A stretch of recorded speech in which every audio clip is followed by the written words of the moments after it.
The massive lies of past presidents make Trump look honest. The Heritage Foundation. Most Americans can see the difference between an out-and-out lie and self-evident hyperbole, even if the mainstream press and Trump's political opponents will not. Time equals 400 Ms. Greater than. Is Donald Trump the most pathological liar of the modern presidency? The Washington Post thinks so, reporting that Trump made 3,251 false or misleading claims during his first 497 days in office. That's an average of more than 6.5 falsehoods a day.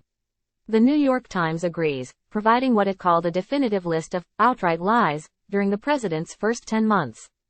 That amounted to a daily public lie for the first 40 days of his presidency. Trump's narcissistic lies, wrote a George Mason University professor of government, vastly exceed the lies of previous presidents, striking at the very heart of democracy. According to an in-depth Politico article, Trump is not just a liar, he's the prince of liars, combining Richard Nixon's compulsion to lie, Joseph McCarthy's cynicism, and Ronald Reagan's disregard for the facts.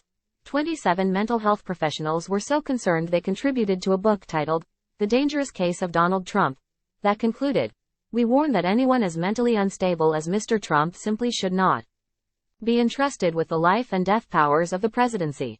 Indeed, their concern was so great that every one of the professionals diagnosed Trump without ever meeting him, a serious breach of medical ethics.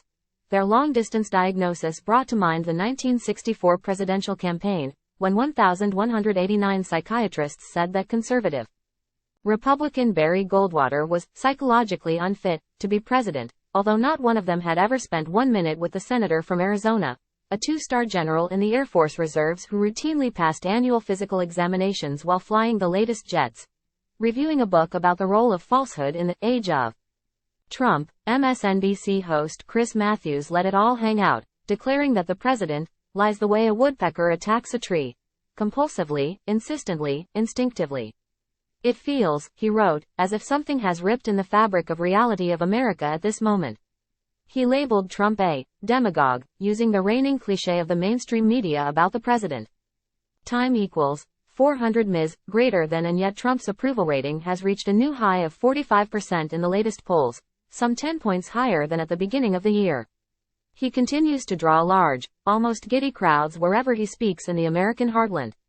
Much of his popularity can be attributed to continuing economic growth. The GDP was up 4.1% in the last quarter, and the lowest unemployment rate in a decade.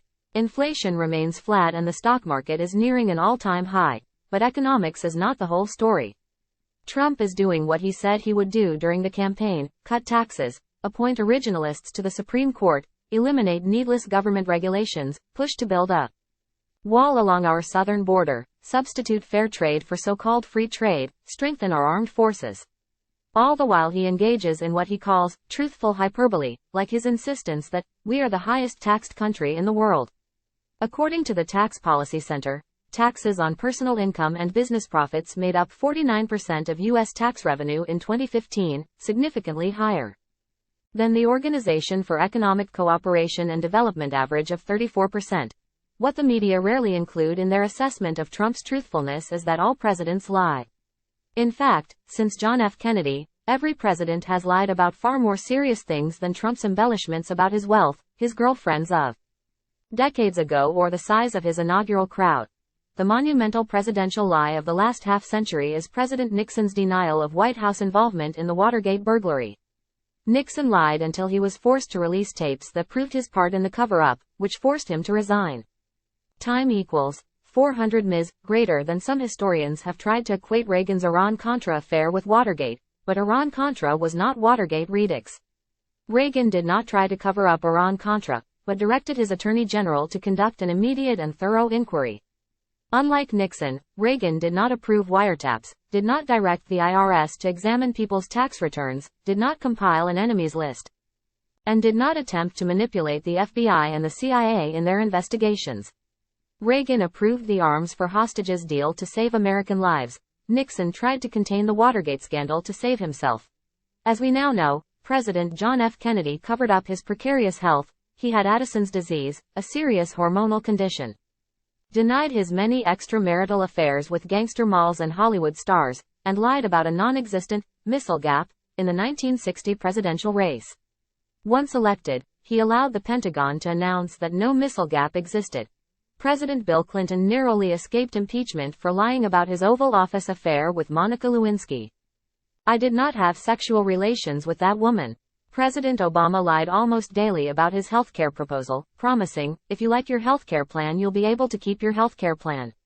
That lie helped secure the passage of Obamacare and compelled 4 million Americans to seek another healthcare plan. The most consequential presidential liar was Lyndon B. Johnson, who repeatedly promised during the 1964 presidential campaign, "We are not about to send American boys 9 or 10,000 miles away from home to do what Asian boys ought to be doing for themselves."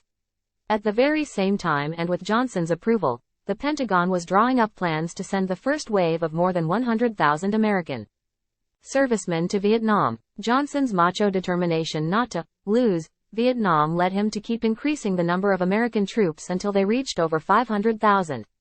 His strategy produced ever-mounting U.S. fatalities, reaching a total of 58,000 by the time fighting ended in 1973. Trump is not guilty of any lie, falsehood, fabrication, false claim, or toxic exaggeration that equals the lies of one past president whose Alamo-sized ego caused the deaths of thousands of Americans and another chief executive who denied his serial adultery. Most Americans can see the difference between an out-and-out lie and self-evident hyperbole, even if the mainstream press and Trump's political opponents cannot or will not.